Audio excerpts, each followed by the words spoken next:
નમસ્કાર દર્શક મિત્રો, એસડી ન્યૂઝ ગુજરાતી ચેનલ પર આપનું સ્વાગત છે અને હું આપની સાથે વૈશાલી પોવારુ કરીશું નજર આજના સમાચારો પર।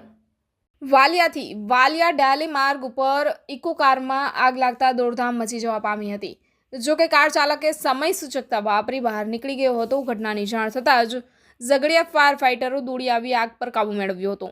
વાલિયા તાલુકાના ડેલી ગામ નજીક એક ઇકો કાર પસાર થઈ રહી હતી। તે દરમિયાન કારમાં ધુમાડા નીકળતા જોતા કાર ચાલકે સમય સૂચકતા વાપરી કારને સાઈડમાં ઊભી કરી પોતે બહાર નીકળી ગયો હતો। જોતજોતામાં આગે વિકરાળ સ્વરૂપ ધારણ કર્યું હતું। આ ઘટનાની જાણ ઝઘડિયા ફાયર સ્ટેશનમાં કરાતા ફાયર બ્રિગેડ સાથે ફાઇટરો દોડી આવી આગ પર કાબુ મેળવ્યો હતો। આ ઘટનામાં કોઈ જાનહાની થવા પામી ન હતી। જો કે ઇકો કાર બળીને ખાખ થઈ ગઈ હતી। Reporter Jayesh Prajapati, SD news Gujarati, Valia, Jhagadia, Bharuch.